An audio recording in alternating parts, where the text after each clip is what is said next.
Because we got somebody calling in talking about sticking on the theme of the MCU and Marvels about, was it a mistake to do multiverse? Check it out.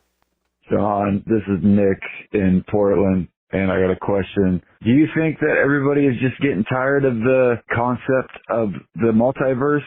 Do you think that was a bad decision for them to go so deep into this multiverse? After watching the Ant-Man, they went so head into it. I liked it back before it was so just focused on nothing but the multiverse. And, so I just wanted to know what you guys thought on that was, because I think maybe it was a mistake. What are your thoughts? Keep it filthy. All right. Thanks for calling that in, man. Yeah. Was that my white twin? Is that your white twin? Was that my multiverse version, the American version of me? the Earth 818 version of Ray, who is white.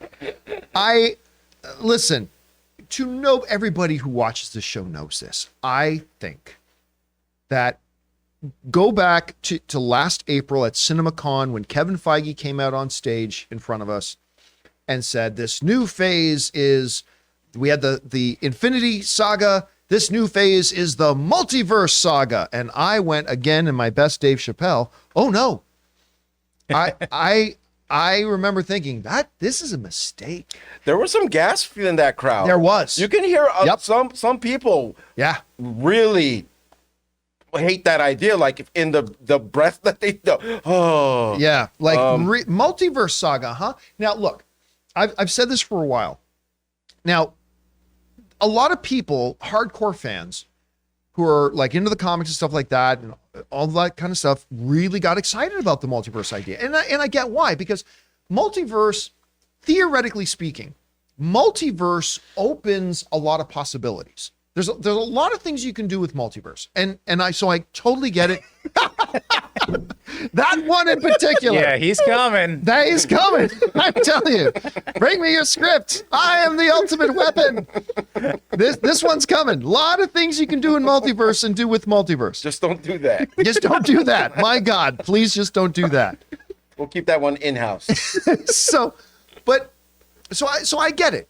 But one of the things, and I remember I went back and I watched an old AMC video that I did years ago when a question came in about, multiverse and whatever. And this is what I said at the time, and I still feel this way.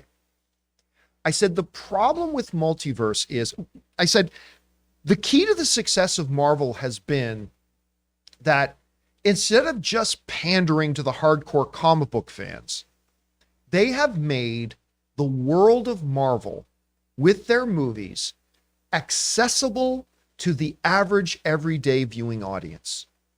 My mom loves the MCU movies because those movies were done, particularly in the first three phases, they were all done in such a way that you never had to read a comic book. You don't have to think about Earth 717B with the multiple dimensions of this and blah. No, they found a way to take the stories and characters of Marvel and bring them in a manner that was accessible to everybody.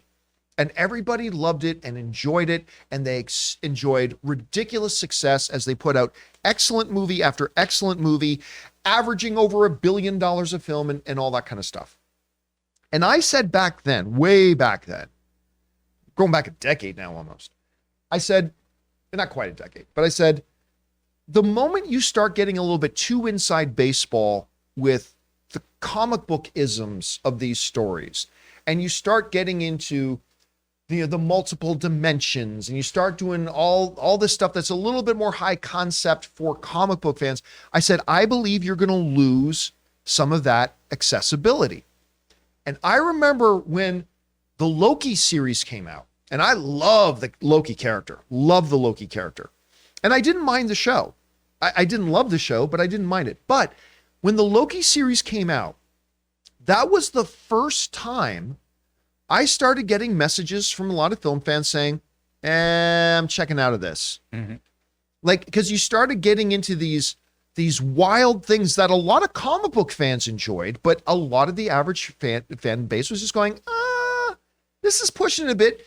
Then we get into Doctor Strange and the Multiverse of Madness. Everybody loves seeing Professor X in there and John Krasinski as Mr. Fantastic. Sure. But again, there was a bunch of average film fans who were like,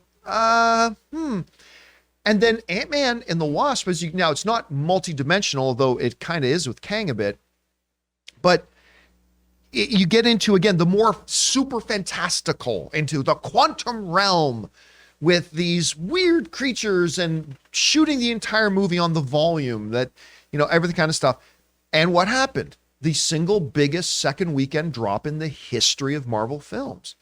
I think we are seeing a number of average film fans starting to go, I still love Marvel, these Marvel movies, but they're checking out. They're checking out. And I'll tell you what else it's done. Even if you are a hardcore fan, it has taken away the stakes. Because listen, put up the spoiler alert, put up the spoiler warning. I'm going to say something here that is a spoiler for Ant-Man and the Wasp: Quantumania, okay? So just be ready. Just come on back once the spoiler alert goes down. But I'm going to talk about a spoiler here. All right, you ready? You've been prepared? You got your computer muted? Here we go. For example, Kang is set up as this big, threatening, universal threat bad guy in Ant-Man and the Wasp: Quantumania. Oh no, it's Kang. Everybody hide your kids. Here comes Kang. The baddest of the bad. The meanest of the mean, the worst of the worst.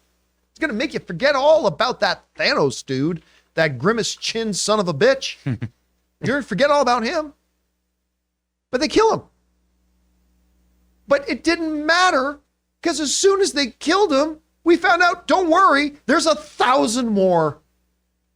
They killed Kang off. That Kang's gone. And yes, everybody, he is dead. The other Kangs confirmed that he is dead. But it doesn't matter. They got 1,000 more. Didn't matter that they killed him off. There's no stakes. I was talking to a buddy of mine on the phone today, and he said, even if they killed off Scott, even if they killed off Ant-Man, it wouldn't matter, because we all know that Dr. Mephisto can come in and just press the magic on the dilation quantum intensifier button and open a portal to Earth 174, and that Scott can just come in and be Scott. The stakes are gone. Nothing matters. No characters die. There's no threat. I mean, it's always been the MC fake death universe. We get that. But this just takes that to another level. It doesn't matter. There's no stakes. And that's been the other thing about it too. So listen, do I think going in the direction of multiverse was a mistake? Yes. Yes, it was a mistake. They shouldn't have done this. Now, is this a mistake that's going to sink the MCU? Absolutely not. They've got way too much success in their pockets already. This will not ruin the MCU at all. And by the way, there might be big payoff for all this multiverse stuff by the time we do get to Kang Dynasty and to Secret Wars. Could be big payoff when we get there. So I don't think this is going to ruin anything, but do I think they should have gone in another direction? Yeah, I do. We want to take a second to thank a sponsor of this video, Mint Mobile. If saving more and spending less is one of your top goals for 2023, why are you still paying insane amounts of money every month for your phone bill? Switching to Mint Mobile is the easiest way to save this year. As the first company to sell premium wireless service online only, Mint Mobile lets you order from home and save a ton with phone plans starting at just $15 a month. You guys know I made the switch over to Mint Mobile a while ago. The process couldn't have been easier, and I can't believe that I am spending less than a third of what I was spending on one of the other major carriers before. By going online only and eliminating the traditional costs of retail, Mint Mobile passes the significant savings on to you. All plans come with unlimited talk, text, and high-speed data delivered on the nation's largest 5G network. Use your own phone with any Mint Mobile plan and switch easily in minutes with eSIM. To get your new wireless plan for just $15 a month and get the plan shipped to your door free, go to mintmobile.com/Campea. That's mintmobile.com/Campea. Cut your wireless bill to $15 a month at mintmobile.com/Campea. I have a feeling that without the introduction of Disney Plus, this tool that I think he referred to it as, we've been holding on this tool in our back pocket. Yeah, that's exactly what he said. He said, we've been holding on to this tool. I think Kevin Feige's vision was a solid one of this multiverse because of Disney Plus. Disney Plus would have been able to connect the tissues to these movies like they would have used it as in, because the multiverse is kind of complex. especially with all the characters they want to introduce. Oh, yeah. It could get very, very complex. I think Disney Plus was like one of those things where he's like, we could use that to actually explain things that we don't have enough time in the movie to, and I think he had hand in hand a vision of it working out, but it's just not coming out that way. And I think it mainly because a lot of these things look like it was rushed just to put content onto Disney Plus. And when you rush anything, it just sucks. But that leads to the other problem, right? That I think Kevin Feige, the great Kevin Feige, one of the greatest producers of all time, I think when looking at saying we can use the TV shows to connective tissue and all that kind of stuff, right? That leads to the other problem. Because one of the other big reasons the Marvel was successful for so long is because every single individual movie was a valid entry point into the MCU. A new fan could come along and say, hey, can I watch this Guardians of the Galaxy movie if I haven't seen any of the other Marvel movies? The answer was yes. Even if you had seen nothing else, this new Marvel movie can be your first introduction. Hey, can I watch Captain America the Winter Soldier if I haven't seen anything else? The answer was yes. Every single movie was a legitimate entry point for a new fan, and thus their fandom grew exponentially. Now, in the MCU, what started happening with Doctor Strange and the Multiverse of Madness, and now with Loki and things like that, and Ant-Man and the Wasp, now the MCU is something that it never was before. There are now prerequisites you have to watch in order to watch some new stuff. I feel horrible for anybody who wandered into Doctor Strange and the Multiverse of Madness who'd never seen WandaVision. I mean, and if you did not, a lot of people who did watch the Loki series still found it a little challenging to follow the dots of what's going on in Ant-Man and the Wasp: Quantumania. If you walked in there without watching that, without Loki, it's going to be even more challenging.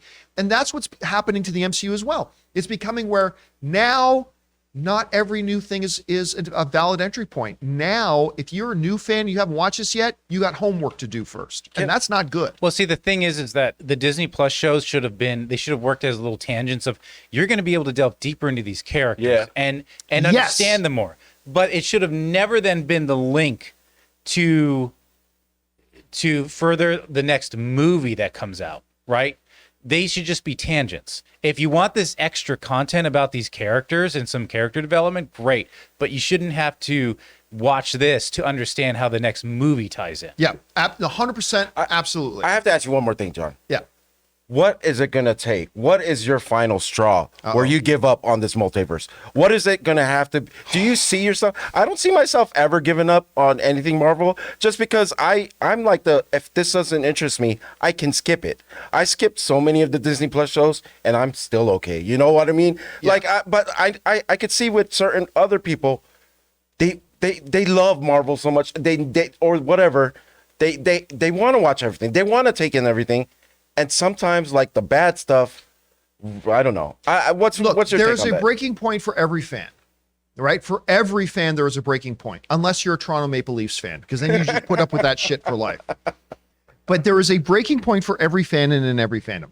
But here's the reality. The reason I say like this multiverse thing will not ruin the MCU is because, look, the reality is out of 31 movies, 31, 32, whatever, however the number of movies have been, the reality is I've straight up loved probably 20 plus of them and really liked at least 25, 26 of them. Yeah.